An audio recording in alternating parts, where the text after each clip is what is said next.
Mes chers camarades, avant toute chose, je voudrais avoir un mot pour les salariés du Parti socialiste, compagnons de route, militants, qui ont, à la suite d'un plan social difficile, qui a été éprouvant pour nous tous, mais qui était consécutif à nos défaites du printemps dernier, qui nous ont quittés, mais je ne doute pas un instant que nous les retrouverons dans des combats futurs. À elles et à eux, j'adresse un salut chaleureux et fraternel, et je pense aussi aux camarades du service d'ordre, si important pour notre parti.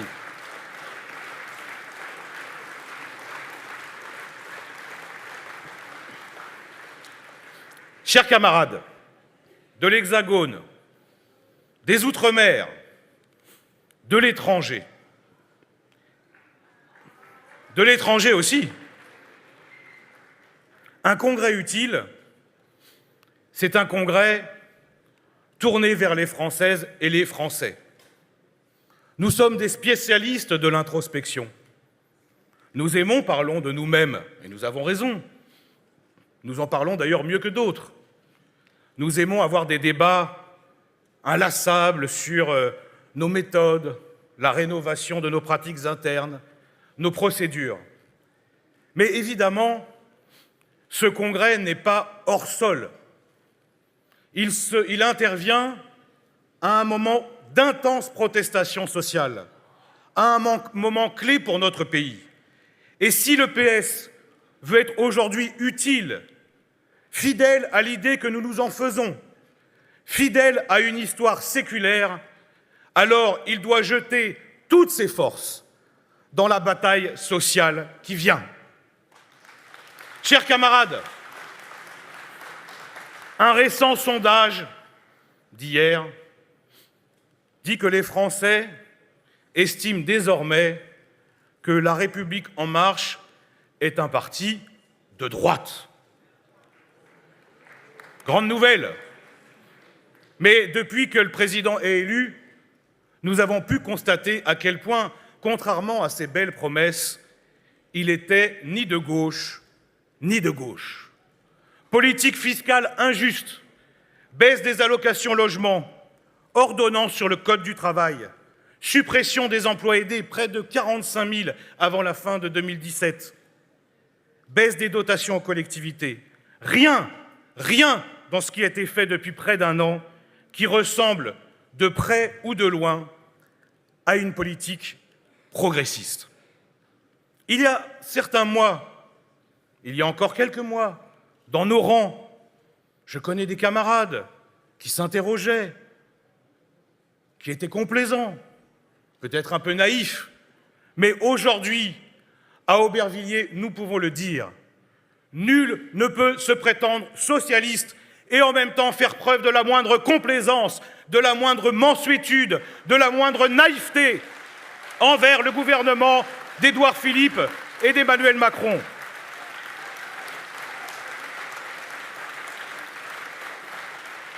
Opposition totale, opposition frontale au libéralisme intégral qu'il prétend aujourd'hui incarner. Car ne nous y trompons pas, Emmanuel Macron est un idéologue. Il veut transformer la société. Il a des convictions. Il a un projet. Et de la même façon que certains ont voulu faire du Blair avec 20 ans de retard, Macron, lui, veut faire du Thatcher avec près de 4 décennies de retard. Oui, du Thatcher.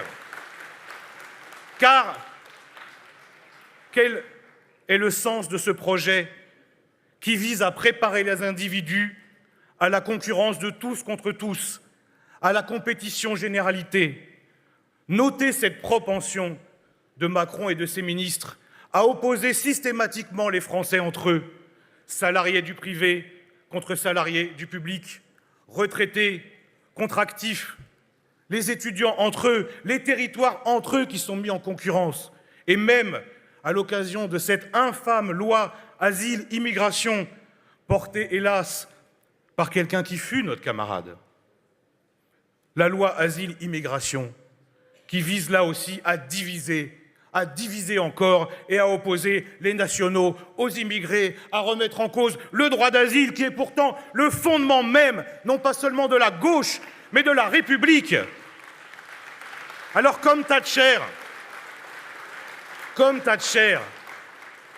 il veut opposer les citoyens les uns aux autres. Mais comme Thatcher, il veut aussi, avec méthode, faire ce qu'on appelle la stratégie du choc, c'est-à-dire multiplier les attaques contre nos modèles sociaux, multiplier ce qu'il appelle les réformes, afin de donner le tournis aux Français et de décourager les oppositions. Et comme Thatcher,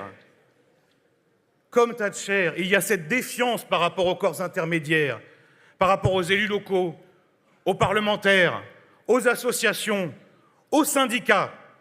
Alors oui, on me dit, mais c'est pas vrai, il faut nuancer ton propos parce que, contrairement à Thatcher, Emmanuel Macron croit au rôle de l'État.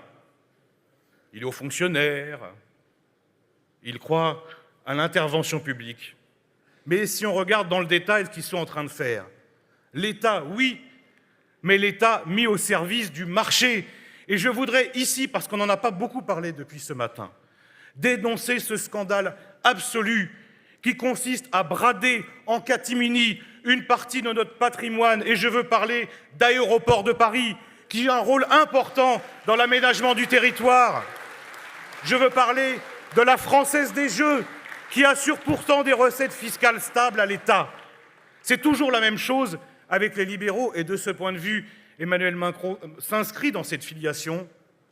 Socialisation des pertes, privatisation des profits.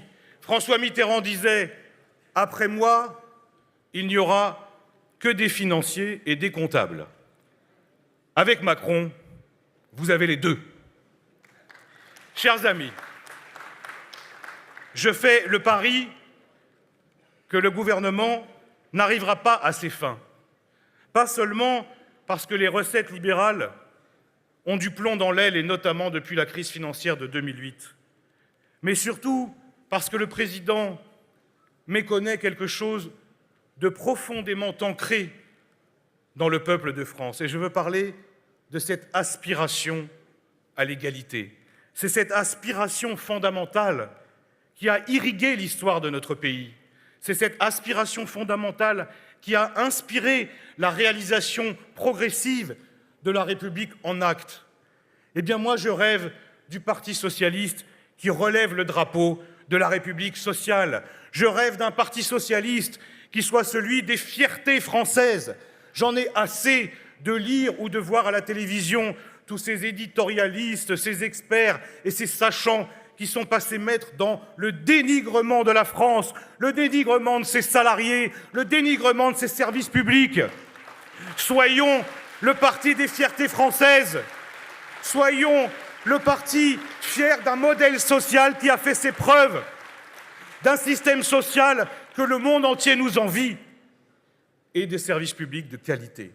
Car parmi ces fiertés françaises, évidemment, et ça doit être au cœur de notre congrès, il y a la SNCF. Cette vieille et grande entreprise, c'est le patrimoine de tous les Français. Elle pratique des tarifs parmi les plus bas d'Europe. Elle a un maillage territorial des plus importants dans le monde entier. Elle transporte chaque jour des millions de voyageurs. Et Macron, et c'est pour ça que c'est une bataille centrale et emblématique, Macron a décidé d'en faire un symbole, parce que c'est un bastion syndical, parce qu'elle est étroitement liée à l'histoire de notre pays, parce qu'enfin, elle a été longtemps le fleuron du service public, même si des choix politiques ont parfois affaibli son efficacité et nuit à la qualité de service. Et donc, nous ne pouvons pas laisser faire. Nous ne devons pas laisser faire. Et ce qui se joue, ce n'est pas une réforme parmi d'autres à propos de laquelle nous pourrions laisser libre cours à notre dilection pour la pensée nuancée ou les appréciations sophistiquées. Non, là, c'est clair. Mobilisation contre cette réforme. Mobilisation avec les cheminots. Rien n'est bon dans cette réforme. Rien ne justifie qu'on la fasse. Et franchement, chers camarades, rien n'oblige à la modification du statut des cheminots, ça a été dit. Mais rien n'oblige non plus, et je vous renvoie au règlement de 2016, rien n'oblige non plus à l'ouverture à la concurrence. C'est écrit noir sur blanc. Les États membres peuvent recourir au monopole public quand il y a des garanties de qualité et de tarifs, de bonne qualité. Ne nous laissons pas intoxiquer et menons cette bataille globalement. Alors je lis ici ou là qu'on s'interroge sur notre place. J'entends qu'on s'émeut du risque d'instrumentalisation du mouvement social. Mes chers camarades, qu'un parti politique de gauche se mobilise pour aider à construire un rapport de force, quoi de plus naturel? Notre rôle n'est pas seulement de contester cette réforme au Parlement, notre rôle n'est pas seulement de mobiliser les élus locaux, notre rôle c'est aussi d'être dans la rue, aux côtés des salariés en lutte. Oui, évidemment, et ça n'a rien, mais alors rien de surprenant, parce que moi je souhaite que dans la rue, dans la société, nous soyons avec toutes celles et tous ceux, sans exclusive, sans anathème, qui veulent faire échec à cette réforme.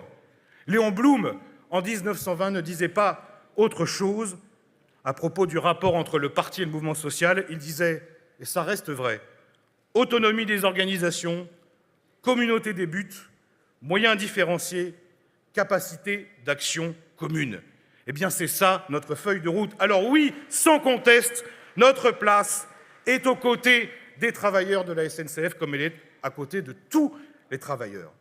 Alors je sais qu'on aurait tort, mais c'est parfois des arguments de débat, mais nous sommes un parti de gouvernement.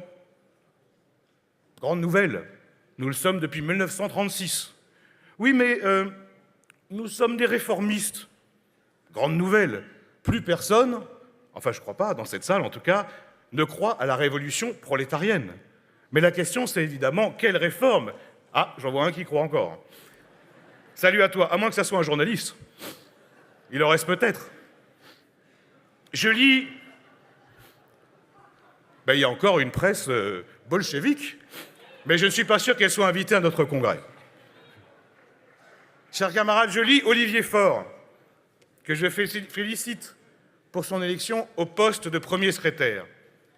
Il nous dit « Nous sommes vraiment socialistes et nous sommes vraiment réalistes ». Eh bien, je souscris à cette assertion. Parce que, par définition, un socialiste est réaliste, puisqu'il aspire à exercer le pouvoir, parce qu'il doit composer avec des contraintes, avec des résistances, avec des oppositions, et il y a toujours des oppositions quand nous voulons évidemment transformer la société. Mais il nous revient, comme le disait Jean Jaurès dans un très beau discours, Alain Bergogneau, tu reconnaîtras le discours en question, il nous revient d'éclairer cette réalité informe et confuse par des idées générales, c'est-à-dire l'interpréter en fonction d'une grille de lecture forgée par des décennies de lutte et éprouvée à l'aune de nos valeurs et de nos convictions. Car, chers camarades, trop souvent, le réalisme est invoqué à l'appui des démonstrations défaitistes ou résignées. Trop souvent, le seul réalisme qui nous est opposé, c'est celui des grands équilibres économiques, des dogmes sacro-saints de l'austérité budgétaire, le réalisme des courbes, des chiffres, des figures désincarnées, des discours aseptisés. Si c'est ça le réalisme qu'on nous oppose, le mot valise des experts autoproclamés qui visent à décourager tous les volontarismes et pour qui le travail est un coût, les usagers des clients, les salaires différés des charges et l'action politique une gouvernance, alors ce n'est pas notre réalisme. Non, et c'est comme ça que j'entends le propos d'Olivier.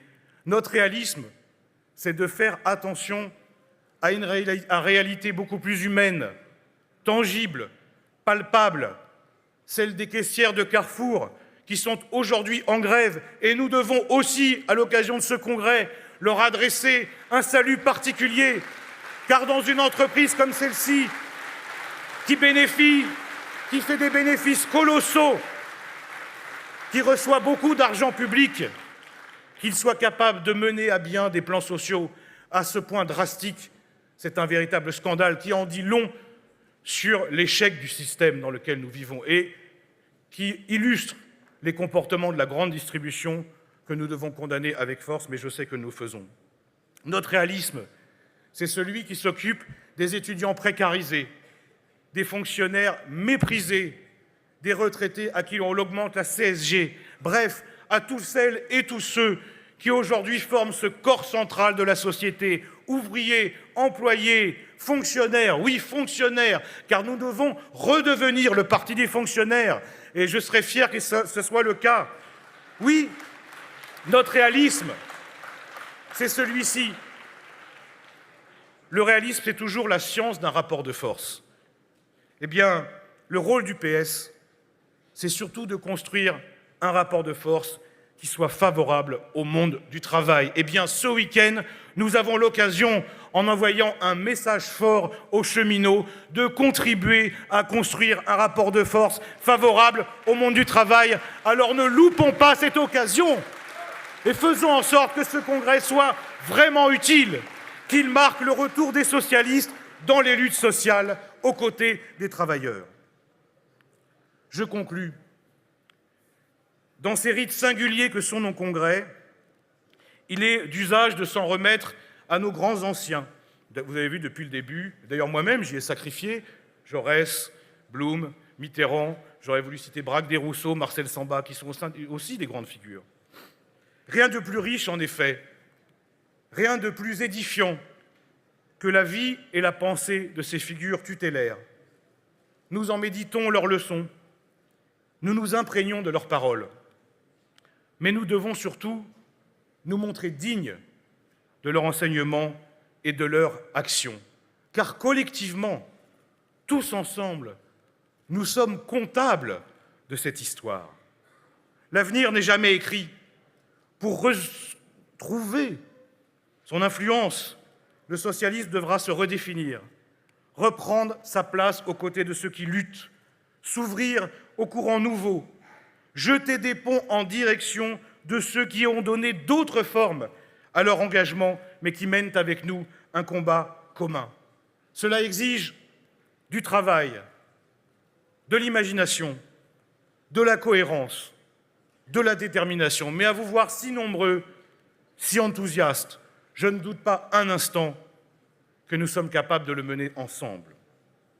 Nous ne sommes pas condamnés, pour paraphraser un de nos plus grands poètes, Guillaume Apollinaire, nous ne sommes pas condamnés à ce que notre saison mentale soit pour toujours l'automne éternel. Déjà, il faut rendre hommage à nos poètes.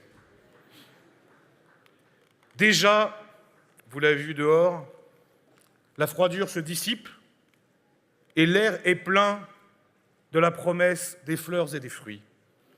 Il faut avoir, référence à Malherbe, autre grand poète français, il faut avoir confiance dans le printemps qui vient. Il faut avoir confiance dans le socialisme. Merci, chers camarades, et à très vite.